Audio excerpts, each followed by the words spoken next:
Hello my friends and welcome back to my channel. Yes, it's been a long pause, holidays, stuff like that, very hot outside, and I didn't want to bother you with nothingness.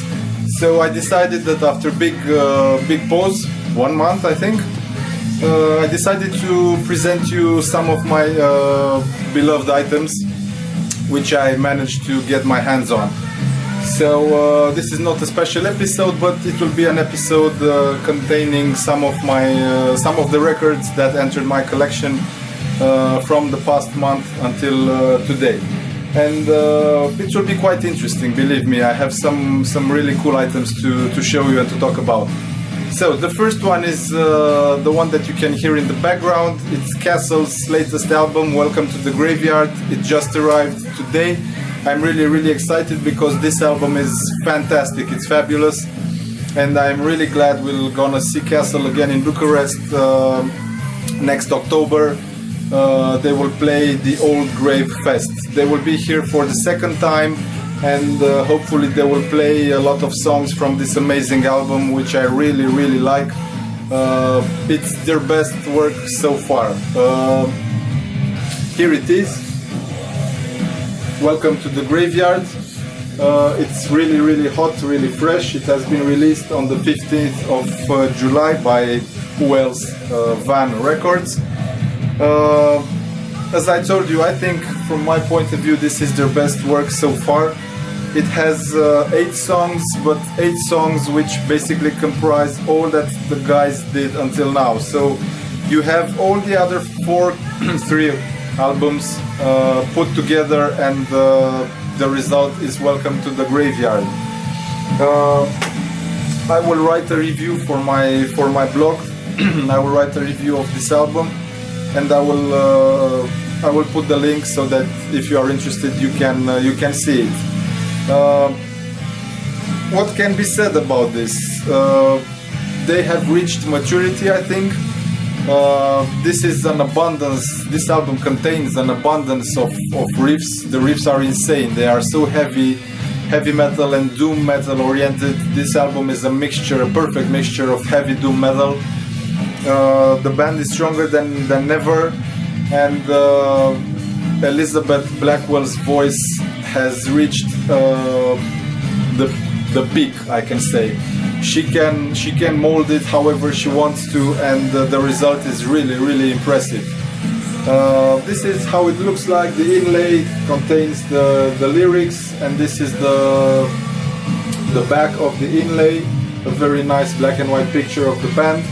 I'm really excited that they will play again in Bucharest, and I really advise you to come. Besides all the other bands that will play, Castle is definitely worth seeing live. Who has been who saw them in the first time knows what I'm talking about.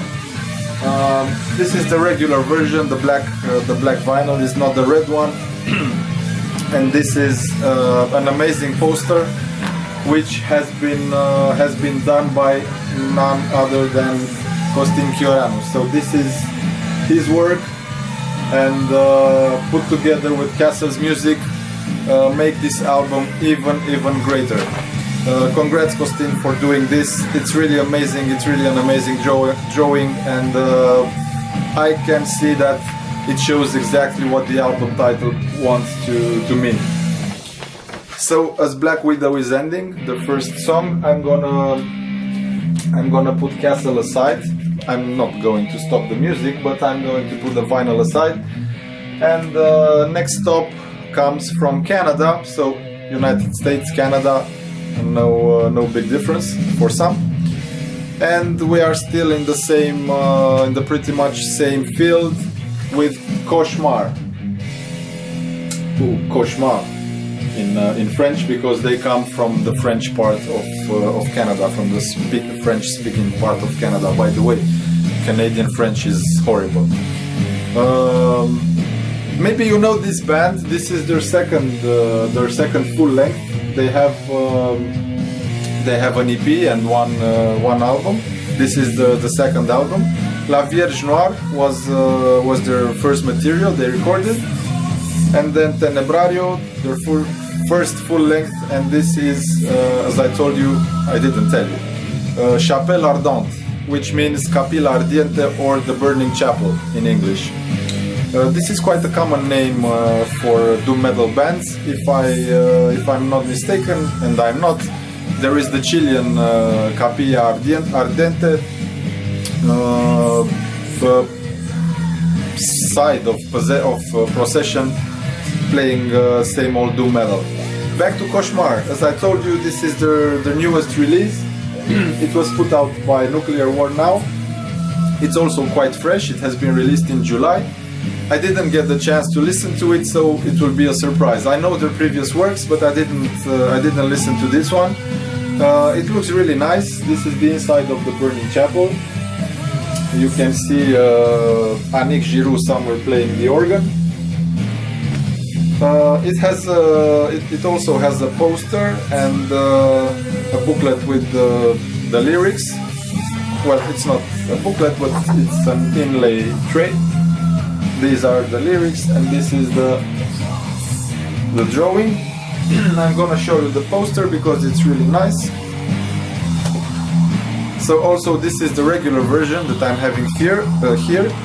There also exists a die-hard version. Nuclear War now, it's really used to putting out die-hard versions. The one for Cauchemar contained the patch. The vinyl was colored. I don't know exactly. I don't remember what color it was. And basically that's it. So this is the poster, the band poster. As you can see, it's as doom metal as it gets. Black Sabbath, nice outfits, churches, and good music. I'm pretty sure this is very good. Okay, moving on from heavy doom metal to classic death metal, and here it is, Grotesque. Yes, the band from Tompa Lindberg, that band from the 1980s, which played an amazing death metal like in the old days. The band that spawned At the Gates. Not exactly, but the main frontman moved forward after the death of Grotesque and formed At the Gates. This is an album, a compilation called In the Embrace of Evil. What's funny about this band is that contains, besides Tompa Lindberg, Christian Wallin on guitars, the guy who is also known as Necrolord, or the guy who made the dissection covers. Not only the dissection covers for the Somber Lane or Where the Dangers Lie, or yes, and Retribution, Storm of the Light's Bane, and Live Legacy and stuff like that. But also for other bands. He Emperor, if I'm not mistaken, in the Nightside Eclipse.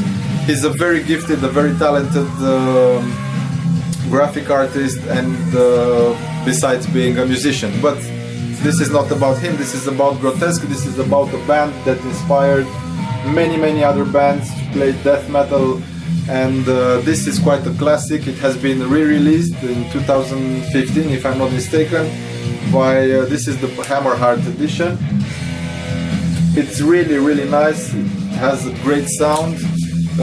It's like a testament of what once was and how it was back in the days when bands like Treblinka or Tiamat, like Morbid, Nihilist, Entombed, Grave, played some really cool death metal, and like Dismember, of course.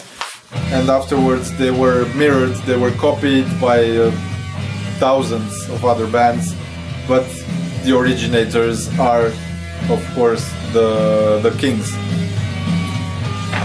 I really like this poster. I think I'm gonna put it on my wall because it represents what death metal and black metal and metal is in general. Satan, horror, evil, and this is pretty much the definition in metal.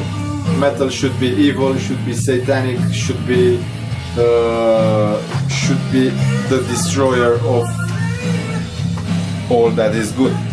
Moving on from Grotesque, also from Sweden comes Ofermod. you know Ofermod. It reached a cult status. Ofermod is a black metal band which was spawned at the end of the 90s. Their first release was this EP called Mysterion Anomias. It was first released as a 7-inch by Pounding Metal. Only 2 songs were on that 7-inch.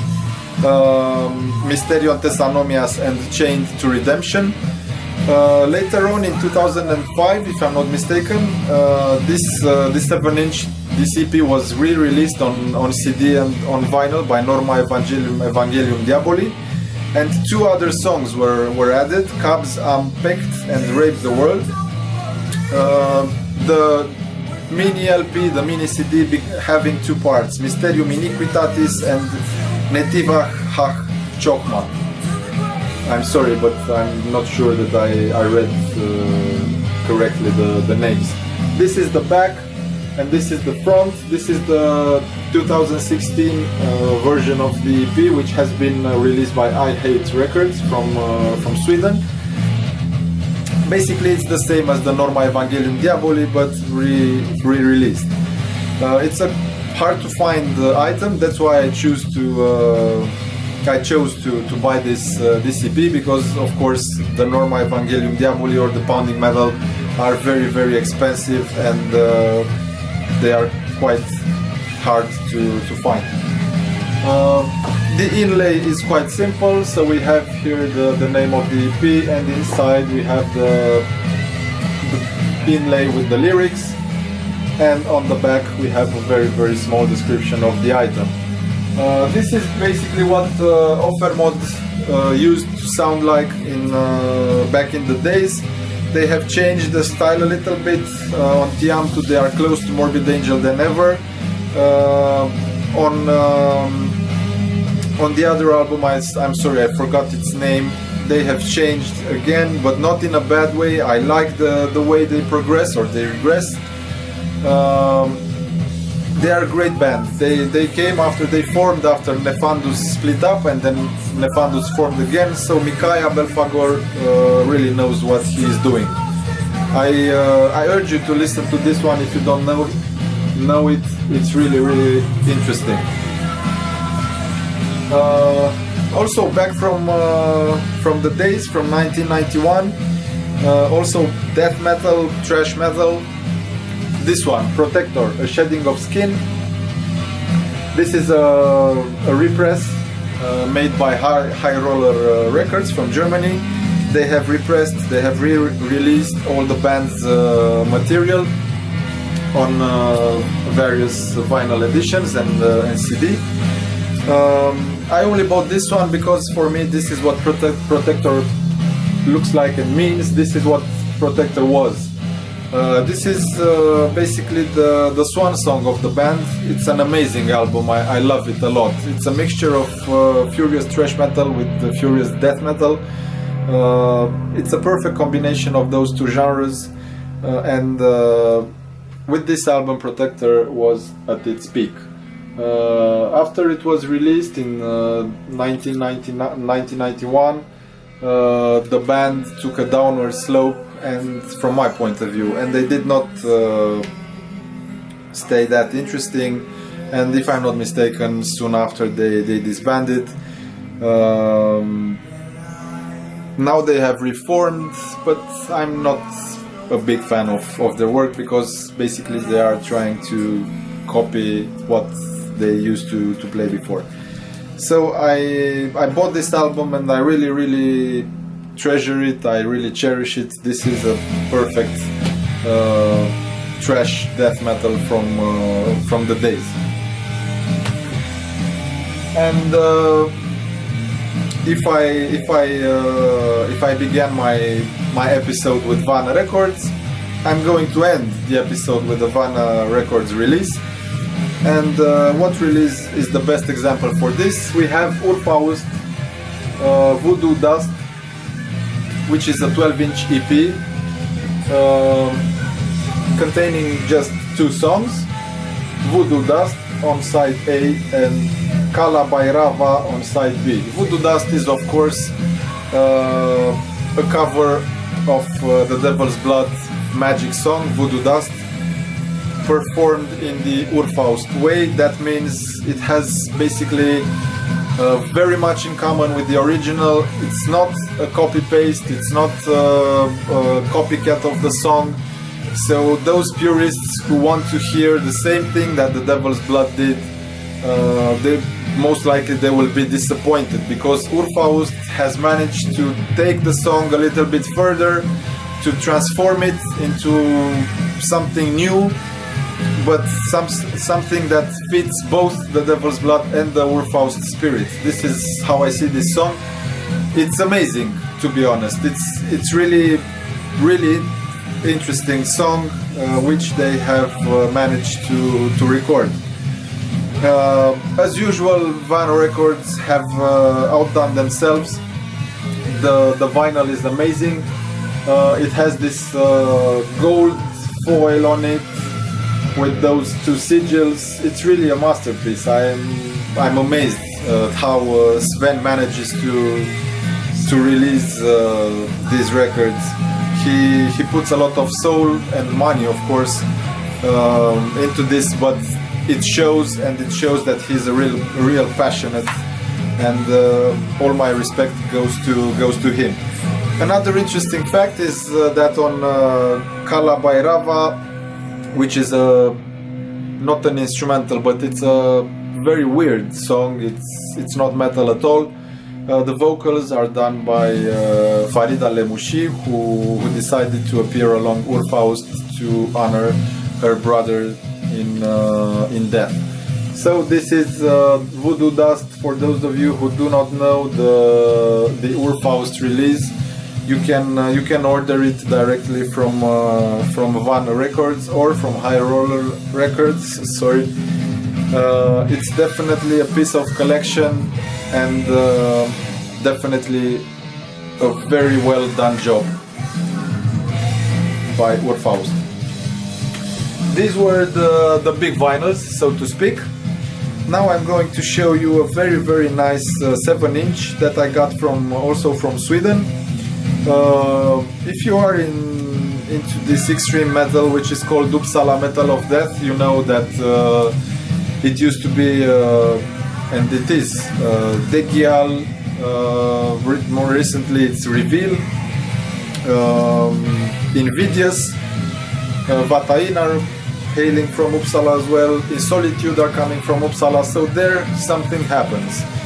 And back in 2011, a small band came out of nowhere, and I am talking here about Reveal, and they shook the ground with the Nocturne of Eyes and Teeth, a very powerful album of only 29 minutes, but I was really impressed by that piece of work.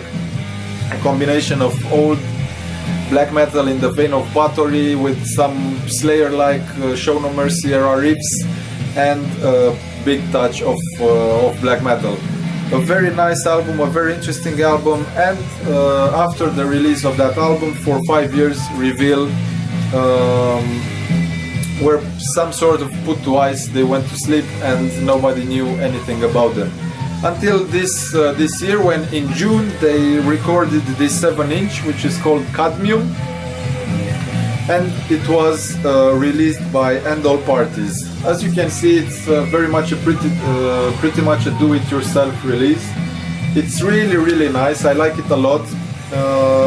This item could be ordered just from End All Parties. It was limited to 300 pieces. Mine is number 8. It's hand numbered here.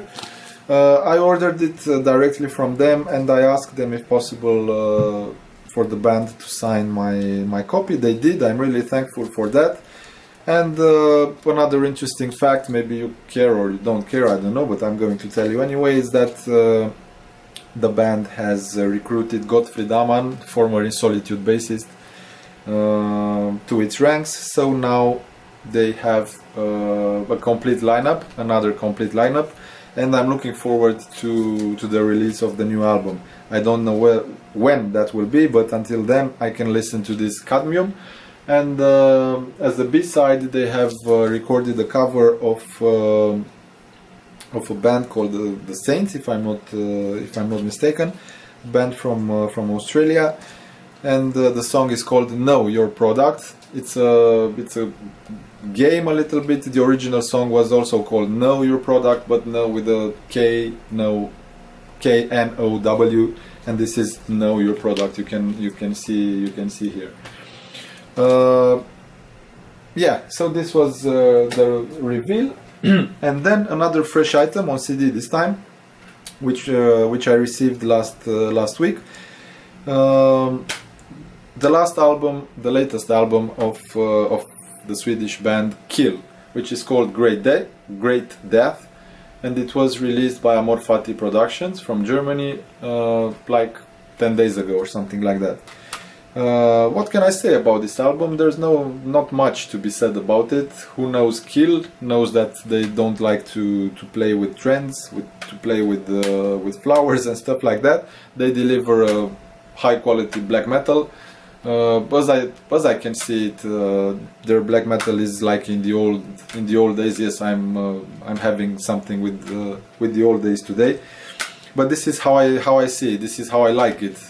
Old school black metal, maybe in the vein of Bathory, but not on this album. On this album, they have evolved a little bit, if I can say so. Again, I will say that they have reached their peak of maturity. The songs are longer. There are 8 songs on the album, if I'm not mistaken. Yeah, there are 8 songs. Some of them are 7 minutes long, but you can feel something. You can feel the death, because this album is about death. I will make a review of this album. I will try to put the link in the video once the review is done. And please tell me your opinions if you listen to this album, if you like it, if you dislike it, why you dislike it, and why you like it. If I was to rank it, most likely for me it was 9 out of 10. So this is Kill with Great Death. Unfortunately, they were supposed to play in Romania in September. They still have the small European tour, but the Romanian date was left out. Most likely they did not get along with the promoter, or I don't know exactly. But unfortunately, we have to wait. I don't know for how long until Kill, if they will come to Romania. So thank you very much for watching. Sorry for my ramblings. I hope I didn't bore you, and see you next time. Cheers.